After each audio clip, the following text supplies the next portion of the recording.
See, now that's what I didn't get about the last Tron movie.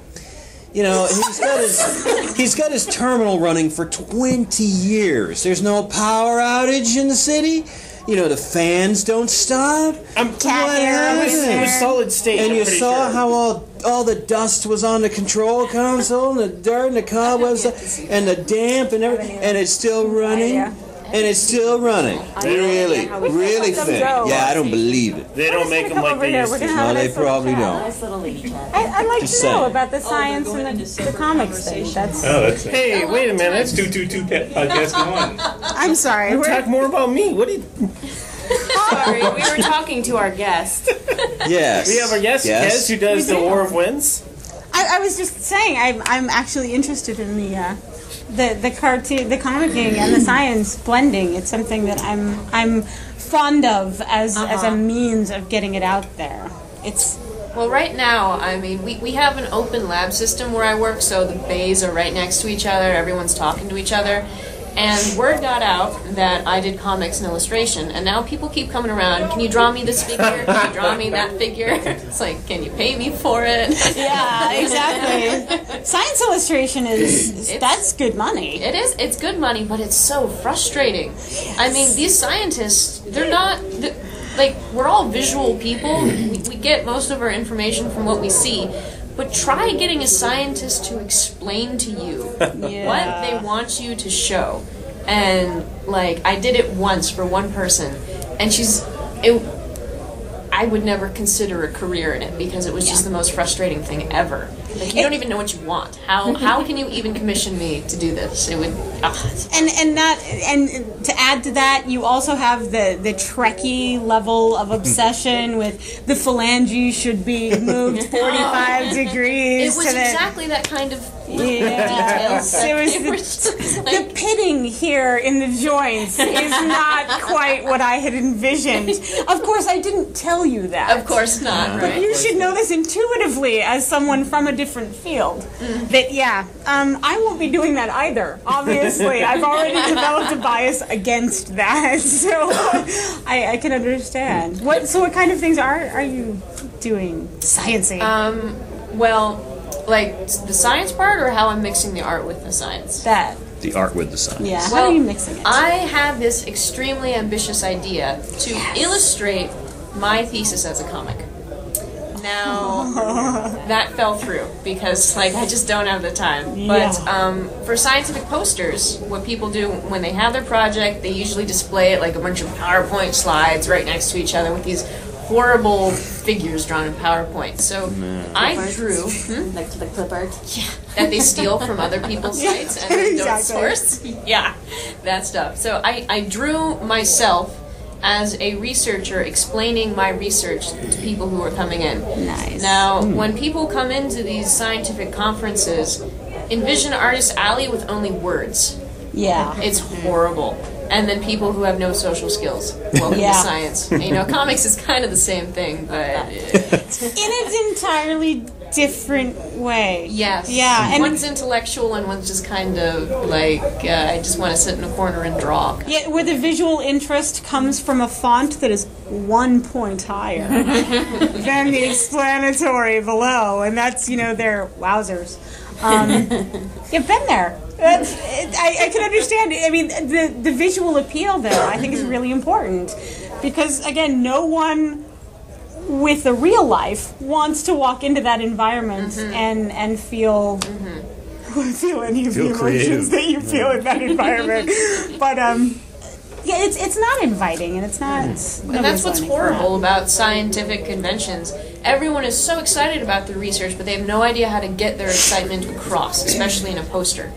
And so I take my creative skills and I put that into making people excited to read my research. Nice. And so that's what happened. And a lot of people, I mean, they wanted to frame it and put it up in the hall. I was like, no, you can't do that. That's creepy, like Mom in the fridge. What are you doing? Yeah. Okay.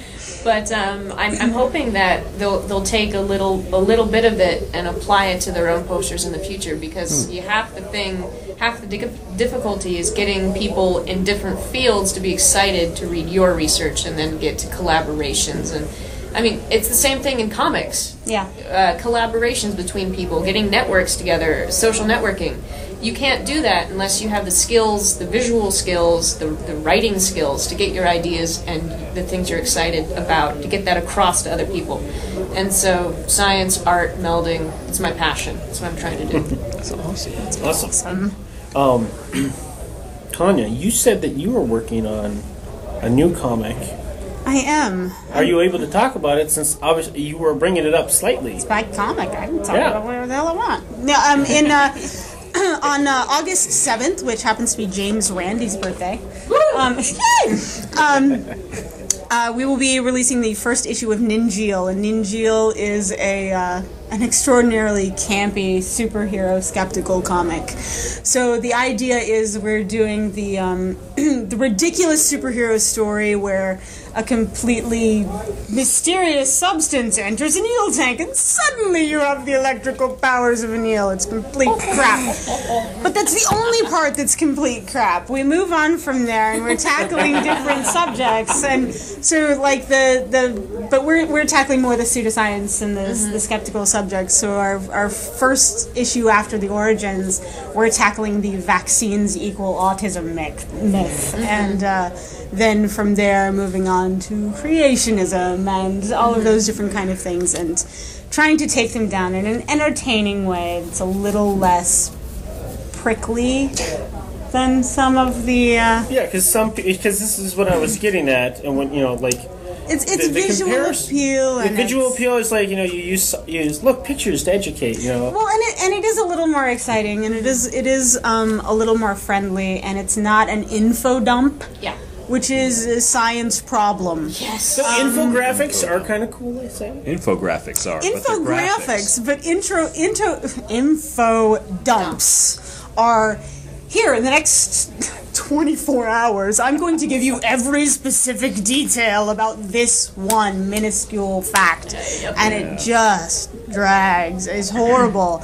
And whereas if you give people little bits of information along with some visuals, you get them excited about it, they'll go look that shit up, and then they're taking an active part in that, and taking an active part in it is what makes people own it and move on with it on their own, and that leads to more collaboration and more excitement. And I'm gonna hit you eventually. I'm sorry. It's not usually a problem in podcasting. Just knock things off shelves at home, but.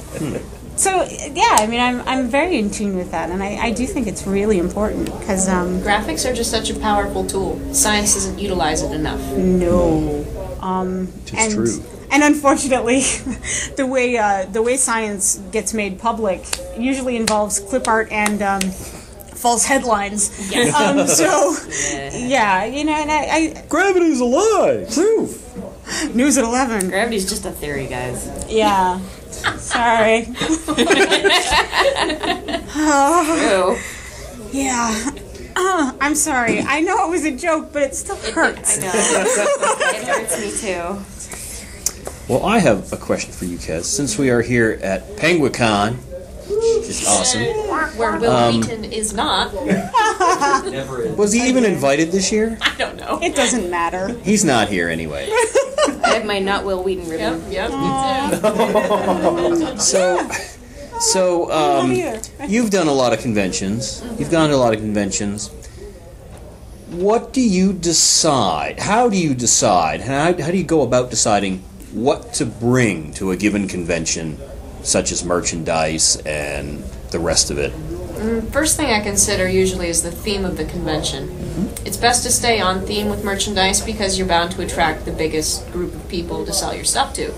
I consider how many people are going to be there, so how much merchandise I'm going to bring, that's another thing, especially if I'm getting it print on demand. I don't want to shell out tons of money for way too much merchandise for a smaller crowd.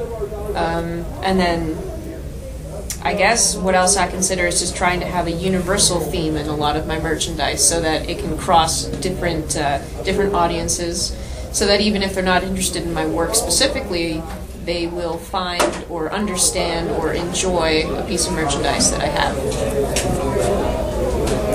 Okay. Yay. Do you find that you have like any particular con strategy?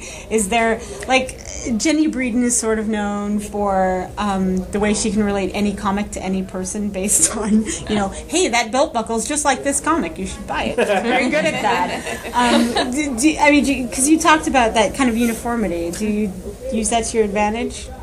Well, I try to keep up with what's really popular in pop culture and try to tailor my merchandise that way. I've had a few zombie-themed shirts which have sold really well, and that has nothing to do with my comics at all. I actually really hate zombie comics. It's so overdone right now. I can't stand it anymore. But I did stoop low enough to make the merchandise to attract those people. Yeah. And so, I mean, just selling it in person, the biggest barrier is interacting with people who are sitting there and looking at your stuff. Like, you don't want to push them and you don't want to scare them away, but you do want to engage them in conversation. So usually try to find something about their appearance to comment on that I like. Like, a lot of people here are wearing Doctor Who shirts or Star Trek shirts or costumes or something that they've bought that I enjoy. So once you engage in conversation, then they'll be like, oh, tell me about your stuff. Yeah. And so biggest thing is just being able to talk with people as a normal person. Ooh. That's tough for a con crowd. It is. To talk to people. I mean, as a normal person. As an artist crowd. Yeah. Well, I shouldn't say as a normal person. I mean, just being as normal as you Public can speaking be. is not the #1 course everybody can't wait to take. You know, so, I mean, I do understand that there is, and especially when, hey, this is my heart and soul out on the table. Please feel free to tell me it sucks. Awesome. I do love those snide little comments as people leave, like, what was that? Ew. Yeah. I don't recognize any of these comics. You know, I get that at anime conventions, so I usually don't go to anime conventions. I mean, that's a good sign. Alex does really well at anime conventions. People recognize it. Her artwork is very universal to people. They enjoy it, especially the jokes. I can't do jokes. I love taking money from teenagers. That's money they could be spending on Twilight. Damn right. Take it away. They could be spending that money on Justin Bieber CDs. Take that money. Take it. It makes me feel creepy when I take money from teenagers. They shouldn't be reading. You're not doing it Their right. parents' money anyway. Well, yeah, but they're taking it for, like, close to porn. That's not right. That's gross. Their parents' money. So I guess that's another thing I take into consideration with cons. I go to the cons that have the crowds that would enjoy my stuff, and in my experience, anime crowds do not. So I try to stick to fantasy, sci-fi, or just regular art festivals. So posters usually do well at the art festivals. Yeah. Books do well at the fantasy sci-fi conventions. That makes sense. And t-shirts do well everywhere. Yeah. If they're good t-shirts. Yeah, right. Of course. Sucky t-shirts Qualify always that suck. statement. By the way, I have a bunch of t-shirts which were not a good idea, apparently. Nobody buys them. I still use Story of that my t-shirt life. of yours I made into a bag. Awesome. I'm so key impressed. point, yeah, definitely don't. I was one of those people that had a Cafe Press site, Cafe Express site. Cafe Press. Cafe Press. Cafe Press, yes. Get it right because they suck. Yeah. Whatever. We don't want yeah, people to know about Don't go there. Yeah, I printed off a shirt with my characters on it. I didn't really sell any. I wore mine. Okay, Now I have it. you were I want young. to throw You it didn't know away, what but you I'm were like, I don't like this shirt. I shouldn't just throw it away. Maybe I should burn it. They really wash windows very well. T-shirts It's okay. are good for that. It's all right. You can turn them into shopping bags. Now, Go do, ahead.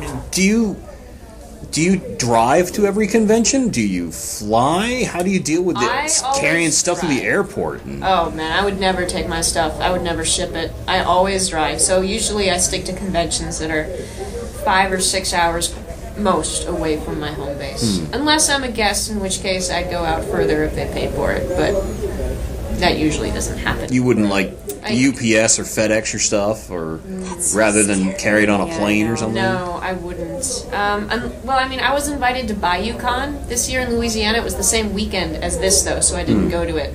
And I guess if it was something that far away, I would consider shipping. But I've never done it before, so I'm hesitant.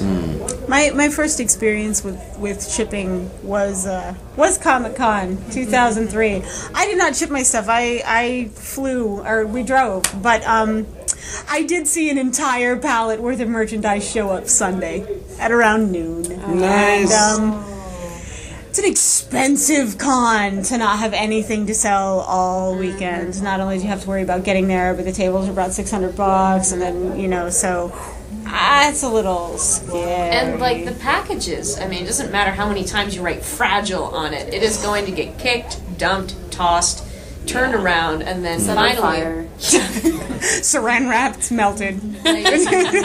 You're going to spend half the money shipped to Hong Kong and back on padding, so that just your stuff doesn't get busted up. Have relatives everywhere. Yes. That's a good plan. That's cons why where I you can can't stay go with to relatives. California. I don't know anybody over there. Oh, here, we can drink again. Ask Melissa. She's got friends there you can probably mail them to. And then you'll be all right. So be Melissa. Wait a minute. Or have lots of relatives. Wait, what's this over here? Oh, this is a drinking game. Someone's actually taking the notes. Oh, yeah. I wrote these down like an hour ago. Notes of the game. This is drinking game. Nobody's taking notes for the podcast. Well, no notes for the game. I know I've wanted people to come up with one. We have anyone mentioned? We talked about it on the 3rd anniversary show. Did we? Did you listen to the show? Were you there? Maybe he was drunk. Was I drinking? I don't know.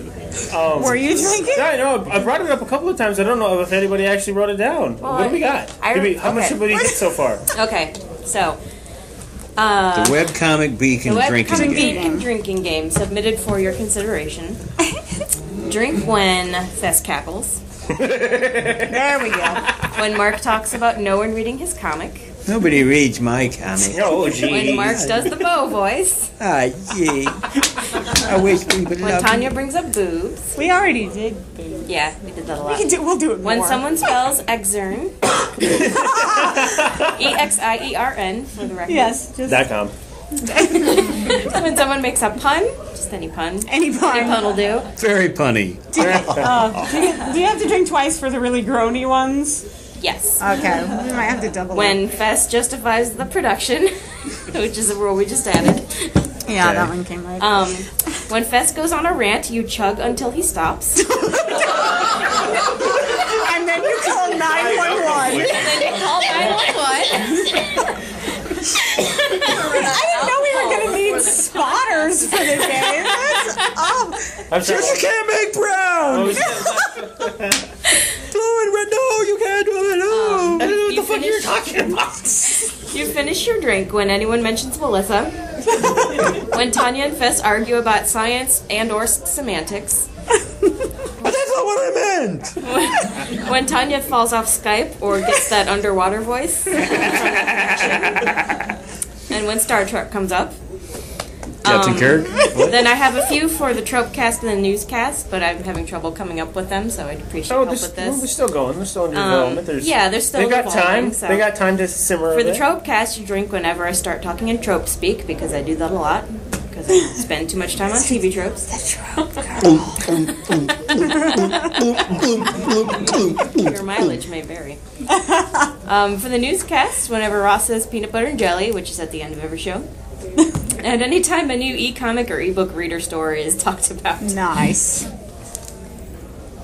And that's what I got so far. We just Man, you better have strong livers. of the audience, though. Anybody who is listening to this and playing the game at home, I am sorry. Somewhere Dr. Drew is weeping. We've just created an entire generation of lifelong alcoholics. That's Just one horrible. episode.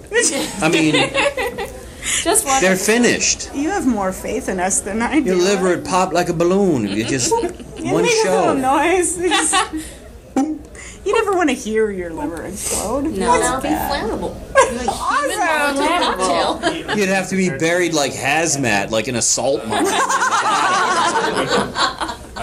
And nothing will ever grow there Suffice to again. say, I've been listening to this show for a long time. Yeah, I'm sorry. Almost 50. Okay. A good weekend episode can run as long as you want it to. All right. Well, hey, look who's here. Yeah, I gotta move the camera now to get them in. Damn it, Adam. Or I could Jeez. just steal your chair. That was really loud clapping. I don't know how I managed that. So, It's good. I'm for the impressed. two people in the I'm audience who oddly don't know me already, I'm Adam. Who are you? I am Adam Smithee of the Apple of Discord and its associated family of webcomics. I'm also the host of the Tropecast, or the other host of the Tropecast. Well, when she's That's just her, not me. Well, I love Alex. So there. Is that you? I think he's dogging on you. Yeah. This is like Letterman. This is Well, like you the didn't catch the walk-on. insult, so I guess that's fine. He seems like Fes seems like really giddy right now. It's the Hey, I get to see people like you about and talk with on Twitter all the time. I assure you he's like this all the time. All the time. So I just figured it out. What? She's the only woman in the world that can handle your ass. You don't understand the nights I have agonized how this works. It's because she's fucking amazing. I finally get it. God was like, I feel so much better. It's like a weight. listen. I still ask her why. God was like, Why do you this chance problem it? with Fes. Okay. Maybe I've you should created this stop thing over asking here, that. and we don't know. If anybody can deal with it, it's Melissa. Yeah. She's our last hope. Maybe you should stop, lest one day she suddenly goes, wait a minute. I don't know. Well, maybe she has some other dark secret that. Oh, you're playing with fire there, buddy. No. Oh, jeez. There would be a petition within seconds to get her back. Someone has to rein you in. I love you now. There's going to be a worshiping, and let me know what you need for your altar specifications, and we'll set that up. I think it'll involve booze. I think it might. Which is fine. Have to. I get it now. You don't understand. This is like when they light bulb just turned Douglas Adams finally went 42. I went, oh, Melissa does it. Only Melissa. Love you, Fes. Fuck you. And cheers. We can just cut right there. That's perfect. End this. Oh, goodness. So, you do something called the Tropecast. Yes. Yes, we do. What was the last show we had? Well, let's see. Next week, anyway, we're supposed Was to be on it the Tropecast. Action versus Magical Girls? Yeah, they're not planned in advance. Yeah, apparently not. The last one was the Action Girl versus Magic Girl, I believe. Was that? I think that was so, the yeah. last one we did, where we tried a new format where we were comparing and contrasting two different classes of tropes and all of the sub-tropes that go along with them. I think the ultimate answer that we came up with was, if the Action Girl can take out the Magic Girl before she gets her stock footage attack going, like if she does the moon transformation, and if the Action Girl can get a shot off while she's spinning around with rainbows and butterflies going on, then it's completely over right then and there. If it's not, the Action Girl is overpowered by the magic and unicorns and whatever else that she can throw at them. Somebody in the comments, though, countered with, they didn't bring this up, the magical girls friend everybody. Yeah, the power of friendship isn't impressive. I would argue that the power of a well-stocked armory might be slightly more impressive. Little combat training. Those things go along. Yeah, because when it comes down to it, if you've got a magnum being fired at your head, the power of friendship only works if you pull one of your friends in front of you. The Army's never sent out a call for more friendship. It's usually Kevlar that they're looking for. So, yeah. So, let's say, around Penguin... Well, we'll mesh this episode together and see what works. And, by the way, on the show, we do have Karen Howard of the War of the War of Winds. Oh, keep track. Ah, you blew it. We were already congratulating you. No, I corrected myself at the end, right? I will accept it. You didn't say in the phrase in the form of a question. How about just what it takes? You lose Jeopardy. I can remember what... I didn't remember Hey, that you either. actually remember the name of that one. You're a step above. She's a wonderful person. He couldn't remember See, that. I was a guest here, and he didn't know my name or my No, I was comics. gonna call you Kez because wait, Kez Hound or what? Wait, what's her real name? Damn it, If only we had the internet. we don't have the internet He here. forgets that people have names. Well, it costs money. But anyway. So, being that we are at a multi-geek convention, what are some tropes that we have seen around the convention? We should draw one. Nice hat. Furry tails and ears. Oh, that's We've seen cat girls. The lots and lots of the cat girls and the light furry. I call them recreational furries. Yes, recreational They're furries. just experimenting Cat in girls this aren't phase. furries. They're college They're furry furries. curious. Furry curious. I've seen a number of things where the everything is made better by spinning. You know, like different objects. You know, oh, and look, flip. Yes, it also spins. Yeah. I've seen some steampunk wannabe. Oh, kind of yeah. stuff. Not heavy Lots- steampunk. The wannabes. It's not as much steampunk as it was last year, but it's still more steampunk than I'm used to running into. Period. So There was a woman with a steampunk wheelchair. Oh, yeah. Okay, now that was good though. Yeah, that was good. Great. That was not with a stick a thing on the back sprocket on that it. spins. Yeah. There's a spinning, Well, also it's a okay. wheelchair.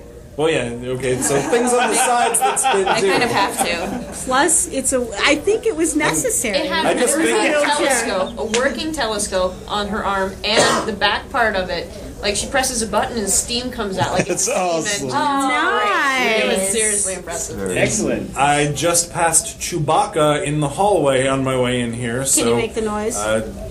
No, I want to know. It's my best Chewbacca. Now we got moose. I don't. Sounds like you have an upset tummy. That was a horrible Chewbacca, but I love you more for it anyway. That was brilliant. You just moved. I don't know.